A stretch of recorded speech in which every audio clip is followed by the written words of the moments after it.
Kasi pag hiwalay kami, at least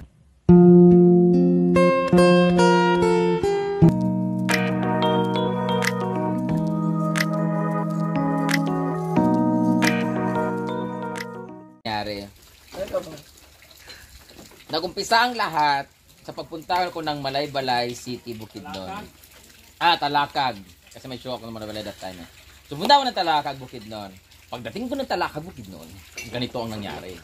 Habang andun kami sa Talakag, Bukidnon, meron kaming pinuntahan na hotel.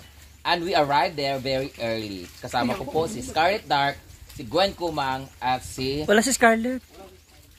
Andun ako. Andun si Scarlett. Ay, oo, tayo pala. Oo. Ikaw ang wala. Andun ako. Ako nag-ayos sa'yo. Wala ka, Althea. Wala ka nun, Malay-balay. Kami lang nun yung ang saya-saya. Ang Talakag, nandun ako. Ako baka tayo. Malay-balay, pinuntahan natin. Yan man yung pinakaunan lang. Awag na nga lang po, hindi na ako magsasalita. Pumunta ako ng Malay-balay, pumunta kami ng hotel, tapos I arrived there very early. Ngayon, meron akong chinat na lalaki. Sabi ko, san ka? Punta ka dito kasi andito lang kami sa Bukidnon. Na taga Bukidnon lang din siya. So pumunta siya ng Bukidnon kasi pupunta siya dapat ng bahay noon kasi meron siyang kukunin na form sa school nila. Kailangan sa school nila. So kailangan yung bumaba at may kukunin din siya yung aso ng ate niya. Ngayon, sabi nga, saan kayo sa Malaybalay ni? Sabi ko, andito kami ngayon sa Churba-Churba. Kaya pumunta siya. So, lumabas ang lahat. Inisyu kami na pumunta si Manman doon sa hotel kasi jowa ko daw si Manman. So, doon nag-umpisa ang lahat na kumakalat ng mga autograph. Ang ganda ko talaga. Grabe. Tapos, sabi ng director, iyak daw ako. Tapos, nung umuwi kami, hinatid na namin si Manman noon. Wala na yun. Bumalik kami si Manman. Tapos, nag-stay siya sa bahay ng ilang araw. Ganyan. Tapos, bumalik kami ng Talakag.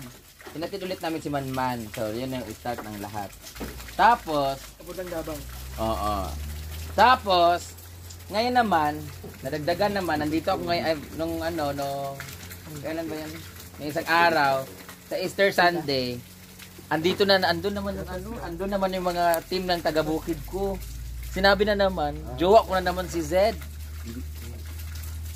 Tapos, may nakita na naman silang lalaki sa mga video at sa live sa farm. Jowa ko na naman yun. Ang totoo talagang nangyari, bakit nagkaganito ang lahat? Kasi nagkaroon ako ng ganitong mukha. Nyetang yan. Lahat ng lalaking dumadaan sa live at lahat ng mga lalaking bisita sa bahay, jowa ko daw. Jowa ko talaga. Minsan sasabihin ko na talaga, Lord, thank you for this space. For this very charming, beautiful, talented personality of brand damage. Simong tanan, ha? Okay. Tapos, andito na naman kami sa farm. Dinadamay nun. Sa ibang bahay naman, sasabihin na naman. Pero ang totoo talaga niyang dahilan, paabutin mo natin ng 10,000. Habang ngawit na yung dalawa. Habang ngawit na yung dalawa, lobat na. Nagsa-charge na. Ayan. Hi, Scar! Happy anniversary sa inyo. Anniversary ba? Yes. Grabe si Scar. Ang taas ng message ng jowa ko, ang reply ko lang po is Gcash. Ano? 600. Okay. Pero sabihin ko ba yung totoo nangyari kung bakit ano? Pwede naman. Do you think ba is deserve na malaman pa ng madla? Siyempre nasa sayo yan. Isipin mo rin si Gio kasi baka mamaya kay Gio naman yung Hindi naman kakabash. nasa sayo yan, ikaw yan. Kasi minsan talaga. To Sabihin ko ba yung scenario bakit to clarify everything kasi siyempre maliban I want to clarify things pero promise niyo muna na wala kayong ibabas sa kanya, wag niyo rin ako ibas. Alam ko ako rin ibabas nito. I respect your opinion but sana isipin niyo rin muna bago magsalita na hindi maganda. Kasi guys, you have your own personal rin. Oo. Kasi ganito kasi nangyari. Sabihin ko ba yung totoo? Ikaw. Sir Dan. Para matigil na rin yung haka-haka na iba kasi ang dami nadadamay na iba. Dahil sa itsura mong yan, tingnan mo. Hindi. Di ba? Yes, single na siya, pwede naligawan. Ay! Hindi muna, hindi po ako single. Hindi. Baka nagtubig diri, abot nagtubig diri. Trisha! Sira ulo ka. Hindi, kasi ganito yung nangyari. Sasabihin ko ba? Ikaw. Hindi na lang lahat sasabihin ko, pero sasabihin ko para matahimik ng lahat. Kung saan nag-umpisa.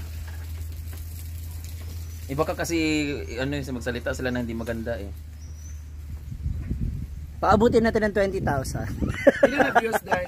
6'2". Sasabihin ko ba yung totoo? Ikaw. Gusto kong sabihin ng totoo, kaso nga, since gusto nyo malaman, kaysa ang dami nyo yung sinasabi, ganito yung nangyari. Ilan na ba nanonood? 6'2 para kasi 6'3 na, malapit na mag-7.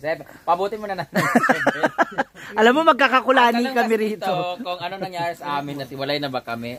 Paano ba sabihin? Hindi naman kayo hiwalay, una sa lahat. Anong sasabihin ko nga? Bakit kami tatanungin, may kayo itong Kasi guys, magkarelasyon? hindi na ako nag-post. Sa totoo lang guys, ang last chat namin ni Gio is March 20. Ano ba ngayon? March 24 po ang last namin na... Pwede ito. Tagay ko, Anday. Maglagay sa mata. Tagay ko, Anday. Yung last namin na chat ni Gio is March 24 pa. So ano na ngayon? April 3. Hindi na kasi kami, yung totoo kasi dyan ka namin hinangaan.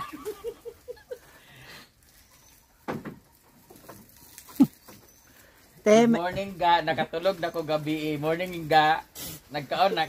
Ay! Ang reply, Wala pang Gcash. walang OTP. Eto nga ang nangyari. Wag niyo i-bash si Gio Ako okay lang ako i-bash niyo ako dahil babae lang naman ako, nag-inarte. Nasasaktan lang talaga ako sa nangyari. Ganito kasi ang nangyari diyan. Total makikita niyo rin naman. Meron kasi ganito. I'm trying to Ipaliwanag mo kung saan ka nang gagaling kasi para malaman baka nila. mamaya iba si Gio eh. Baka kasi Siyempre yun ang i-bash worry. si Gio kasi Wag niyo siyang i-bash ha. May kasalanan din ako siguro. For sure, hindi naman pwedeng siya lang or Para alam niyo lang din, hindi to para i-bash si Gio Pwede ba ikwento ko sa kanila lahat? Kasi hindi nga niya pinopost eh. Paano good siya? Dapat kasi kayo muna ni Gio Storya sa mag-usap. mo do. Kayo Malalaman din niyo, makikita din naman nila. Di ikaw bala ka. Decision mo kayo magjowa eh. Basta kami, pinipigsa lang na kinukulani na kami rito. Kinukuha dito na mo! Tanungin ko muna si Gio. Basta guys, alam niyo ba guys, kahapon, lahat ng mga naputol kong kwintas, bracelet, sing-sing na mga nasira. Correct. Lahat ng bigay sa amin, yung mga supporters na Brengio, yung mga nasira mga kwintas, yung mga bracelet. Correct. Pinaghalo ko lahat guys. Pumunta ako kahapon sa Limkit Kai. Nagpagawa ako doon sa may gawaan ng mga gold. Pinatunaw ko lahat. Pinagawa ko siyang sing-sing. Alam niyo ba ang nakalagay sa sing-sing? I-comment niyo kung anong nakalagay sa sing-sing. I know nga. Makukuha na namin sa Friday. I-comment niyo kung anong nakalagay, nakasulat sa sing-sing na pinagawa ko. Nagpagawa ko ng sing-sing. Pagod na ito. Bakit ba ka kung diri? Dinis, pwede ka magkuhan diri, Day? Ha? Pagod Pwede ka mag-anak. pagod yung dalawa. Italobat na. Pwede man ko magigda po diri. Feeling ko pag sinabi ko naman sa kanila yung totoo, maintindihan nila si Gio. Magagalit sila sa akin, pero maintindihan nila yung feelings ko. Ay, wag nila iba si Gio, ha? Kasi sasabihin ko na sa inyo, para alam niyo rin, makita niyo rin din, ganyan-ganyan. Hindi man mababa si Gio dito. Basta wala pong third party, walang Walang Christmas party. Walang Christmas party. Children's party lang po. Kasi bata po yung tinikman ko. Thank you sa 1,000 stars, Ma'am Chen. 8,000 na po. Ang nakalagay po sa ang nakalagay po din sa sing-sing ay Gio. Kasi remembrance kasi pag iniwalay kami, at least maalala ko siya lagi. Daday, sige pa daday. Ayun, nagkapi. Uy, yawa. Gio lang nakalagay kasi masyado na mahaba. Mahal kasi pag may nakalagay-lagay pa ng I love Gio tsaka hindi nakita sa sing-sing. Ang nakalagay lang is Gio. Pagdali kay Haoy na. 7,700 na po yung viewers natin. Ito guys, meron lang siyang Kape? meron lang ginawa si Gio na nilihim niya sa akin.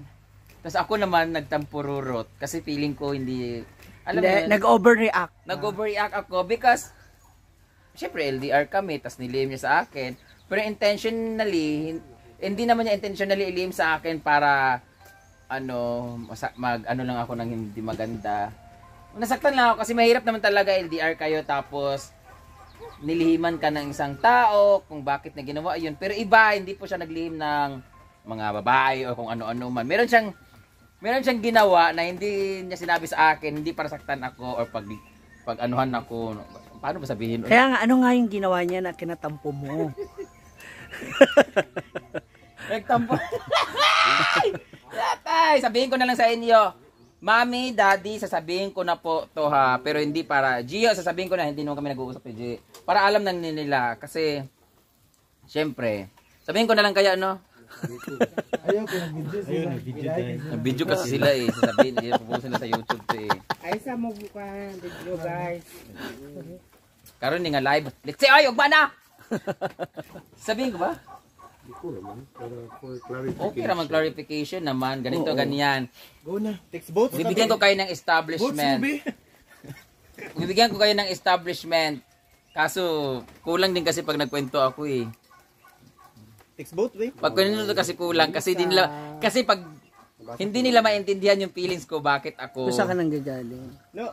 Kung hindi mo lahat sasabihin. Ako man ang i-bash nila ani karon. Ako ang i-bash nila ani karon pag hindi ko sinabi yung sa akin. Yung side. Pag sinabi ko naman yung side ko, i-bash nila si Gio. No. Oh, 'di ba? Valid man po. Tuloy pa ba natin 'to? Huwag na ituloy yung video. Ano lang sa ismail pa or hindi. Correct. Oo. Alam mo, masasabi mo. Sabihin bakit? Hindi pa naman kami hiwalay. Ano ra? Period na. Ano ra? I think hindi pa kami hiwalay. Ako video din. I-upload ko. Ayaw ko lang mag-chat sa kanya. Naunan ko sila. At sinabi naman ni Gio, nagalit ako, kaya hindi ako nag-chat sa kanya. Yun, alam niyo naman, sinabi niya, galit po sa akin si Brenda. Kaya gusto kong malaman ninyo kung bakit ako nagalit. Ayaw ko rin magsalita ng ikwento ko sa inyo yung sitwasyon kasi magagalit kayo sa akin. O sa kanya. Pero pag sini-explain ko naman sa inyo bakit ako nagagalit, magagalit naman kayo sa kanya. So ang hirap. Paano ba? Basta okay kayo ni Gio. Tapos, Okay kami ni Gio, hindi pa kami hiwalay. Hindi kayo hiwalay. Pero hindi lang kami nag-uusap. Nagmamaganda lang si Brenda. Ayaw niya mag-greet sa wall niya kasi hangga't di rin ako nag-greet. Ayaw ko rin mag-greet sa wall ko kung hindi siya nag-greet. Pero hindi pa kami hiwalay. That is the first time. Ha? Kaya sige, yan mo na. Sa pagkaha. Nasunog na akong dinungag, pistik ka. Hindi, kasi pwede ba ikwento ko na lang sa kanya? Views. Ha? 8. 8-1. Pwede man ikwento na ko sa ilaha. Ang dahilan. Boat. Ha? Hoy, ay sabi mag Boat lang. Hindi ko lang ikukwento yung sa akin kung bakit saan ako nanggagaling. Hindi, ganito na Unfair lang. naman yun. Okay, ganito yan. Okay, ikukwento ko sa inyo ha. Ganito yan. Meron akong ex dati. Meron akong jowa dati. Na never din niya akong ginamit about money, wala lahat. Meron kasi nangyari na hiniraman ako ng jowa ko ng 50,000 because idadagdag niya doon sa pera niya kasi merong pina-assume sa kanya na kotse na ang pera niya ay kulang ng 50,000, humiram siya sa akin, hindi ko siya pinahiram. Pinahiram ko, nung hindi ko, in-interview sa akin yan ng Tonight with Boy Abunda. Hindi ko siya pinahiram kasi nga ayaw ko nga ng money involved sa relasyon. Which is valid naman sa kanya kasi ibabalik naman niya. Kaso ang hirap kasi magpahiram sa jowa. Kasi ang thinking talaga natin, pag nagpahiram tayo sa jowa, ibig sabihin, bigay na yung Scarlett, di ba? Parang ganun din talaga. So ayaw ko magbigay, lalong-lalo na malaki yung perang 50,000. Kaya sabihin natin may pera ako, malaki yung pera ko, may pondo ako. Mahirapan ako kasi pag pinahiram ko, mahirap nang maningil dahil jowa mo siya eh. So hindi ko siya pinahiram. So dahil doon, medyo nagkaroon kami ng di magandang ano kasi na-test niya na kahit pala sa sobrang kailangan niya or pangailangan niya or basta hindi ko siya natulungan, hindi ko nabigay yung favor na gusto niya. So, hindi kami naghiwalay dahil doon, pero isa yun sa dahilan, huminahina yung ano namin, ganyan-ganyan. Tapos alam nyo ba guys, after few years, nagkaroon ako ng show sa isang napakalayong lugar sa Morong Bataan, tapos madaling araw na wala kaming masakyan, wala kaming kotse, walang sumundo sa amin. Alam nyo ba kung sino nag-rescue sa amin? Yung pinahiram ko na, yung umutang sa akin na hindi ko pinahiram. Tapos, yung sinakyan ko na kotse, yung kotseng nakuha niya, na dapat pinahiram ko dapat siya. Pero alam niyo ba, ang kapal na mukha ko, sinakyan ko, tapos nasa front seat kami, tapos sinakyan ko yung kotse niya, sabi ko, ito ba yung sasakyan na dapat bibilhin mo nung nanghiram ka sa akin? Sabi niya, oo. Sabi niya, kaso, hindi mo man lang ako pinahiram that time. Tapos umiiyak na lang ako the whole time. Tapos nagpe-play ng, ang ganda ko, feel na.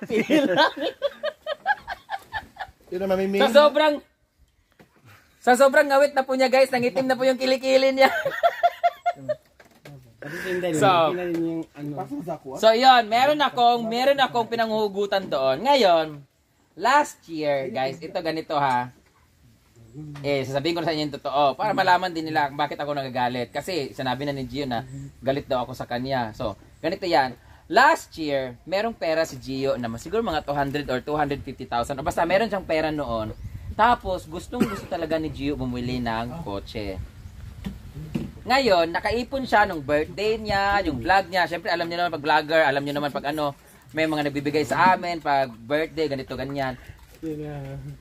Nakaipon siya ng pera. Ngayon, pagkaipon niya ng pera, merong siyang mabibili dapat na sasakyan, pero kailangan niya ng 50,000 that time.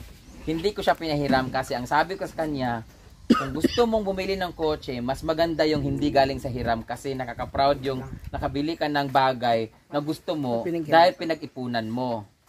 So, hindi ko siya pinahiram talaga.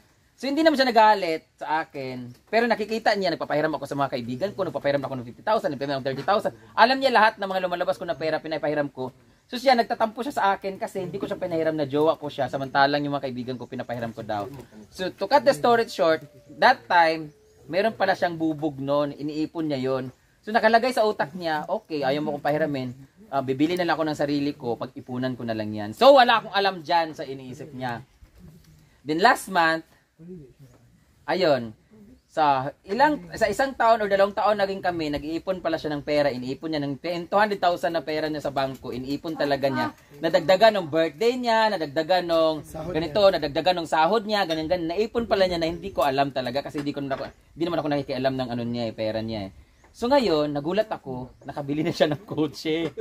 May kotse siya siguro yung kotse niya last March, mid-March, ganon. Tapos, sinabi sa akin may kotse na siya. Tapos, nagtampo ako kasi nasaktan ako kasi parang feeling ko, sabi niya, kasi nabili ko na yung pangarap ko na dati pa, na ganito, ganyan, ganyan.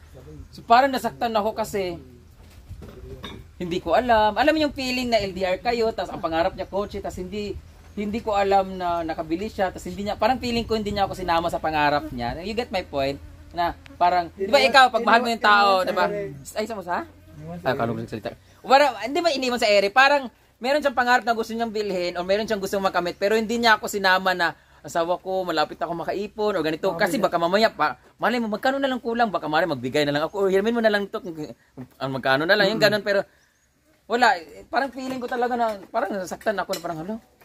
Kayo, naintindi mo yung feelings ko? Yes, na may jowa ka, valid yung reason mo. Na parang, yung bumili ka ng kotse na hindi ko man lang alam, tapos, alam mo yung parang ang sakit-sakit naman, no? Ba't mo ko pinagliyo? Dapat kasi, pag bibili ako kotse, ikaw una makakasakay. Diba? Ako na makakasakay, ako na makakaalam. Pero for the record, hindi rin alam ng parents niya. Hindi alam ng parents niya na may kotse. Nagulat na lang sila, nakaparado yung sasakyan pagdating nila. Saan mo galing yan? May pera ka ba? Ganito, ganyan. Walang may alam talaga. Siya lang talaga ang nakakaalam na may iniipon siya. At ang gusto niyang inilihim niya, tapos gusto niya ipakita na, ayan, nabili ko na yung kotse yung pangarap ko, tapos gusto ko lang ma-surprise kayo or ano, hindi talaga ako nagsalita kasi pipigi. Ang point niya kasi, hindi siya nagsabi sa akin or sa amin ng pamilya na magulang niya kasi alam niya na pipigilan siya. Kasi before pa lang pinipigilan siya na huwag ka mo nang bumili ng kotse kasi estudyante ka pa naman. Tsaka yung pera mo, wala ka pa namang pera sa mangutang ko, huwag ka naman bumili ng kotse. Pero hindi naman alam na nag-ipon pala siya doon para mabili niya ang kotse. So, ang point naman niya, ganun kasi alam naman niya pipigilan siya. Pero kami naman, hindi namin siya or ako, hindi ko siya pipigilan bumili ng kotse kung sarili naman ng ipon. Kaya ko lang naman siya pinipigilan kasi hinihiram niya sa akin or maghihiram siya sa iba, di ba? So nasaktan ako kasi nakabili siya ng kotse tapos hindi man lang ako. So ako naman parang, hindi ba ako kasama sa pangarap mo? Hindi ka ba masaya na ibagay sa akin?